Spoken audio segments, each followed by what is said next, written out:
Em 2018 eu fui convidado pelo Nenis Wagner para fazer parte da equipe, a equipe de transmissão dos cultos.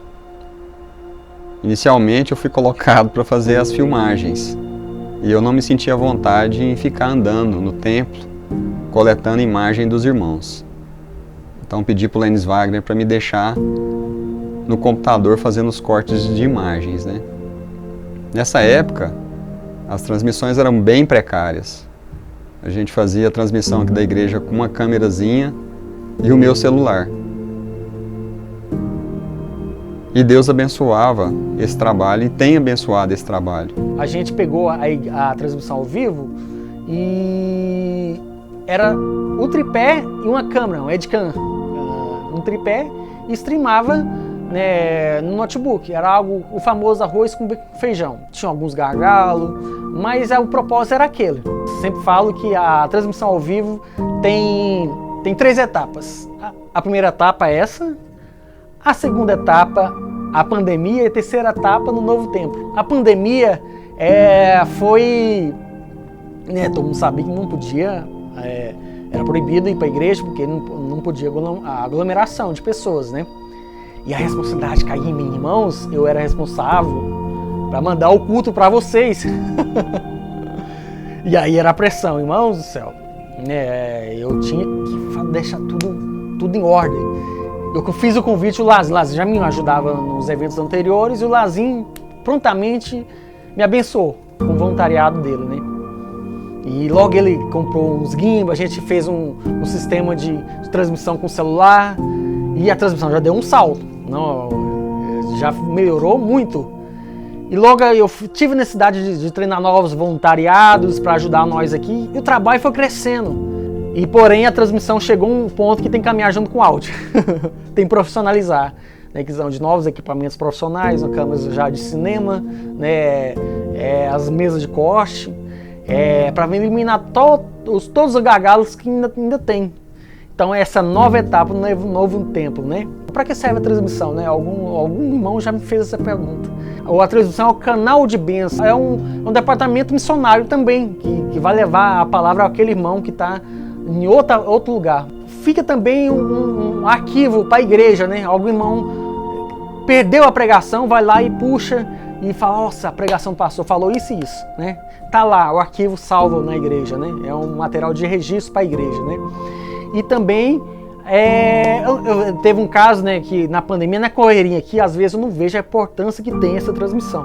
Nessa correria eu vou lá e fico fazendo as imagens, sobe, fica muito correria. Os irmãos até veem essa correria minha aqui na igreja. Porém, na pandemia, eu percebi isso, né? Eu estava lá em casa assistindo, né? Eu peguei Covid, fiquei em casa assistindo, e eu vi como é importante a transmissão, né? A gente assistindo o culto em casa, lá no sofá, assistindo o culto. Y ese es el objetivo de la transmisión. Buenas noches, queridos hermanos de la Iglesia Bautista Central de Anápolis. Aquí nosotros desde Perú, la Iglesia Bautista Cristo Salvador, les saluda en el nombre de Jesús, y estamos muy contentos con ustedes cada domingo cuando podemos ver los cultos a través del YouTube, del Internet. Un abrazo, queridos hermanos, que Dios siga bendiciendo estos programas. Un abrazo a toda la iglesia, liderazgo. Un abrazo al Pastor Jesús y al Pastor Josué, de parte de la Iglesia Bautista Cristo El Salvador. Aquí Pastor Abel y Celeste los saludan. Bom dia, irmãos. Graça e paz.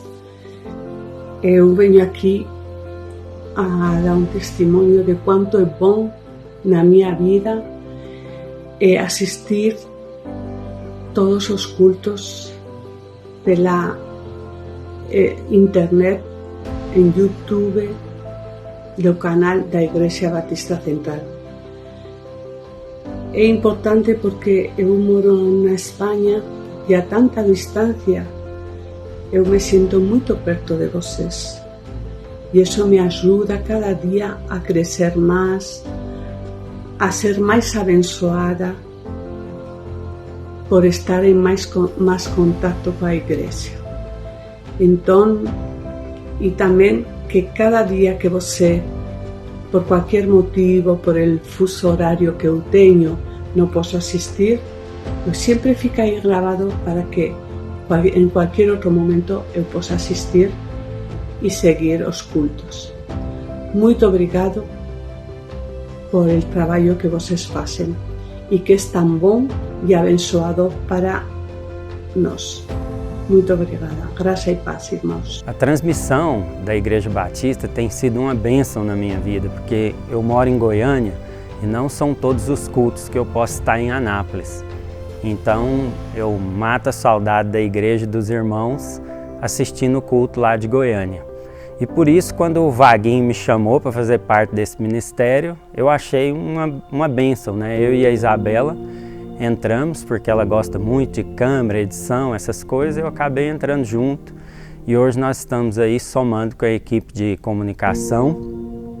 E ao ver os bastidores, como funciona, é que a gente passa a dar valor nesse ministério, porque é uma equipe gigante de profissionais aqui, muitos voluntários dando o sangue aqui para fazer a coisa acontecer e chegar nos 4 cantos desse país e até do planeta, né? Porque na Espanha, meus pais assistem muitos cultos dos Estados Unidos, então tem sido uma bênção muito grande esse ministério.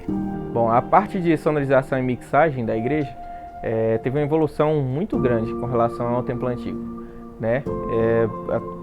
Os equipamentos, hoje em dia, na época que a gente tinha os equipamentos digitais do templo antigo, ninguém nem se pensava em afinar a voz em tempo real, nem em simulador de amplificador, né? Hoje em dia a gente tem tudo com essa console, né? Em tempo real, sem latência nenhuma, né?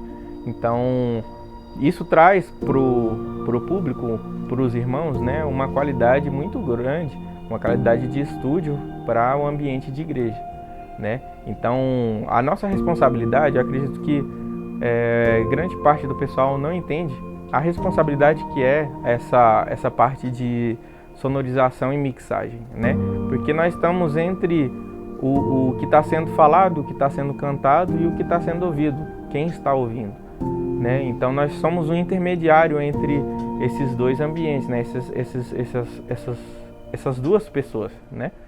Então imagina que o pastor está pregando e por conta de uma realimentação acaba que ele perde o foco, ou o irmão, por conta de um som alto, acaba saindo da igreja por conta disso, né? Então é uma responsabilidade imensa da nossa parte, até eu vejo como um trabalho de missão, né?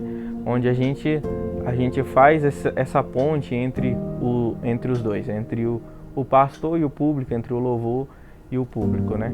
Quando a gente não recebe nenhum elogio, né?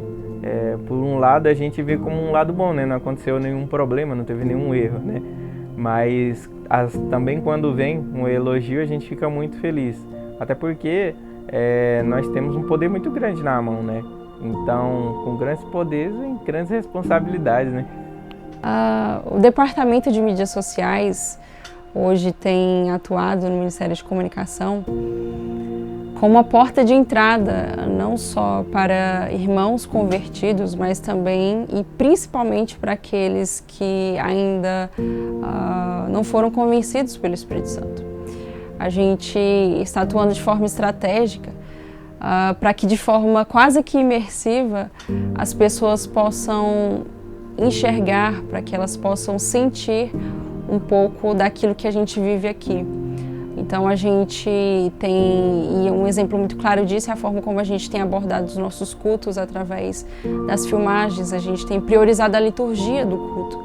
Então a gente tem quisto fazer com que as pessoas estejam participando desde o início, desde a entrada dos irmãos até a saída. Então a gente tem capturado a recepção, a gente tem capturado os momentos de louvor e adoração, obviamente o momento da palavra também, com ênfase na nossa transmissão. E a gente tem quisto então fazer com que as pessoas enxerguem na nossa liturgia uma comunidade saudável, uma comunidade que exemplifica Cristo e que demonstra Cristo de forma que eles possam conhecer a mensagem de Deus. Nós da equipe da Projeção trabalhamos no intuito de ajudar, cooperar aqueles que estão dentro da igreja, aqueles que estão nos assistindo, seja por uma live, seja posteriormente no YouTube. Esse é o trabalho da Projeção. Como um agente facilitador, cooperador, nas transmissões das músicas, na transmissão da leitura bíblica, né? Eu comecei a atuar na projeção a convite do Danilo aqui da Igreja Batista Central. Ele havia me chamado e eu aceitei o convite. Posteriormente, eu comecei a coordenar a equipe da projeção. Há mais ou menos um ano e 3 meses que eu estou à frente dessa equipe. Hoje nós somos compostos por 5 pessoas, eu e mais 4, no qual atuamos todos de formas voluntárias, mas para servir um Deus Altíssimo, que está à frente de tudo.